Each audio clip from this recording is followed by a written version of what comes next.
बोलणार नाही कारण लोकसभा निवडणुकीमध्ये सुद्धा तुम्ही लोकसभा निवडणुकीत आम्ही जीव वातून काम केलं. आम्ही असं तसं काम नाही केलं. 32,236 काय मताची लीड दिली ना आम्ही आमच्या मतदारसंघात. आमचं काय चुकलंय?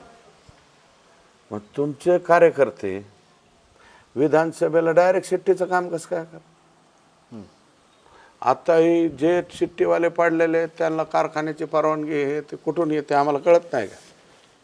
म्हणजे जे लोकसभेला ज्यांनी घराच्या बाहेर निघाले नाही, विधानसभेला ह्यांचे कार्यकर्ते त्यांचं काम कसं काय करतात? बोळ्यान दूध पित होतो आम्ही. आम्हाला राजकारण कळत नाही. काल परवा राजकारणात आलो काय? असं कुठं राजकारण जमत असतं का? ठीक आहे, आम्ही इमानदारीने केलं. आमची बेईमानी दाखवा. इथं बेईमानी. मी तर डायरेक्ट म्हणलो होतो ना, कोणत्या गडावर चला मी समाधीला हात लावतो. माझी तयारी मी मनापासून केलं म्हणून. केवळ एवढ्या एकट्याच कारणामुळे तुम्ही हा एकटंच कारण त्यांच्या बाबतीत. अच्छा, एकटंच कारण म्हणजे मग तुम्ही आम्हाला पाडायला निघाल्यावर कसं काय? आणि आता हे फार गंभीर सगळ्या गोष्टी होत आहेत. जरा गंभीर हो काय हो बरं का राजकारणात.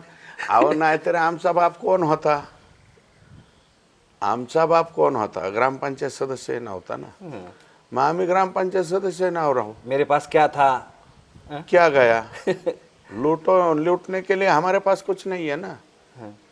परंतु असं काय लोक एवढे एवढे आहेत काय? आम्हाला कसे घरी पाठवतील? आम्हाला लोक मग तुम्ही आम्हाला पाडायला निघाले म्हणून तर आता राष्ट्रवादीत सुद्धा सीट इथं उपस्थित निवडणुकीत उभा. ते कोणी उभा केलं आम्हाला कळालं नाही का? हे मला सगळं कळालं. इतकं उघडपणे जर तुम्हाला कळालं असेल उमेदवार उभे केल्यापासून पंकजा मुंडे यांची ही खेळी आहे, तर तुम्ही तुमच्या पक्षश्रेष्ठीकडे, प्रदेशाध्यक्षाकडे किंवा मुख्यमंत्री आताचे मुख्यमंत्री देवेंद्र फडणवीस यांच्याकडे तक्रार का केली नाही?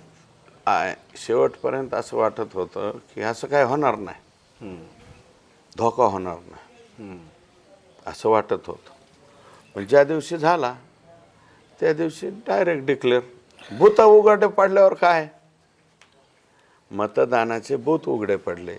मग उघडे पडल्याच्या नंतर काय करणार? राजकारणामध्ये इतकं तटस्थ राहून नाही चालत.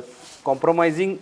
अहो कॉम्प्रोमाइजिंग मग कशात बी कॉम्प्रोमाइजिंग करायचं काय? स्वतःच्या नारड्यावरती आल्यावर बी कॉम्प्रोमाइज करायचं का?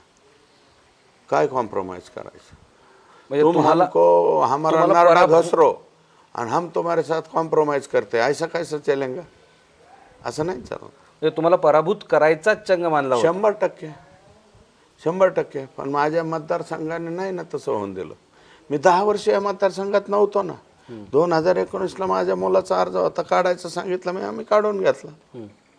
ह्या सगळ्या याच्यामध्ये धनंजय मुंडेचा काही रोल होता? सांगेल ना वेळ आल्यावर कोणाचा किती रोल होता. बरं. आणि मी बोलण्याचं कारण काय होतं? कोणीतरी बोलल्यावर निवांत क्षणी बोलू काय, त्याला अजून वेळ आहे. एवढं काय गडबड आहे बोलायला त्याला? बरं. आता आमचं सध्या लक्ष म्हणजे आता